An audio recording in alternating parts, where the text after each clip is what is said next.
Hi నమస్తే అండి. ఈరోజు ఇదిగో దుంపలండి, ఈ ఆలుగడ్డ దుంపలు చెట్లుకి వేసుకుందామని తీసుకొచ్చాను. ఇదిగో తురుము పట్టుకొని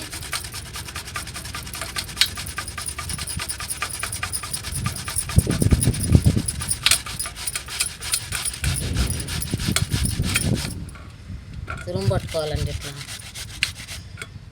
నేనైతే దాంట్లో కలిపాను, ఆయన చూపించదాన్ని తీసుకొచ్చి ఒకటి చేస్తున్నానండి.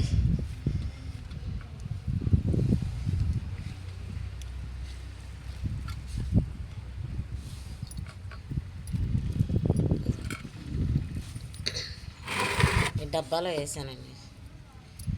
ముందు పావు కిలోకి ఎక్కువే తురుము పట్టి దీంట్లో పడేసాను.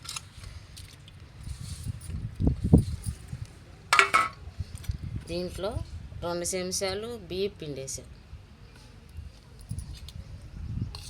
ఇప్పుడైతే కొంచెం వేస్తాను. బెల్లం కూడా వేసానండి, మరీ ఎక్కువ ఎత్తే బాగుంటుంది కదా, బెల్లం కూడా వేసాను. మనం దోశలు పోసుకోగా ఉండ గిన్నె దాంట్లో బియ్యం కడిగి నీళ్ళు పోసి ఆ పులిసిన పిండి నీళ్ళు కూడా దీంట్లో కొన్ని పోసాను.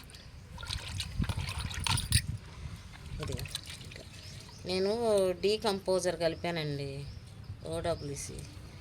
అది డ్రమ్ము కింద ఉంది, తేలాక కొన్ని తీసుకొచ్చుకున్న దాంట్లోనే కలిపాను. తొందరగా మనకి లిక్విడ్ తయారైద్ది. 2 రోజుల నుంచి 3వ రోజు పోసుకోవాలి. నేను ఇంత మట్టుకు ఇదివరకు 2 సార్లు చేశానండి. 2 సార్లు చేసి పోసా, బాగానే అనిపించింది నాకైతే చెట్లకు పోతే. అందుకే మళ్ళీ చేసి ఇప్పుడు చూస్తున్నా. 2 సార్లు నేనైతే కలుపుకున్నాను. ఇదిగో చూడండి, ఈ 2 రోజులకి మనకి నీళ్ళలో ఇది కూడా కనిపించదు, కరిగిపోద్ది.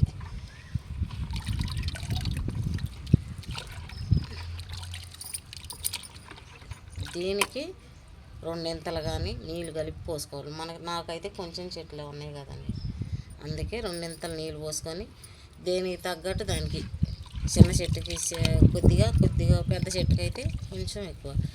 అయితే ఈ నీళ్ళు పోతే చెట్లకు మట్టుకి బాగానే ఉంటుంది, బలంగా ఉంటుంది. మనం ఎట్ట ఇష్టపడి తింటామండి దుంపలు, వాటికి కూడా బలం.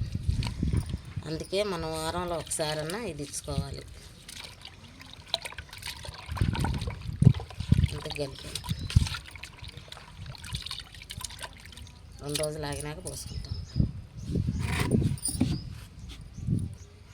అంతేనండి, బాయ్.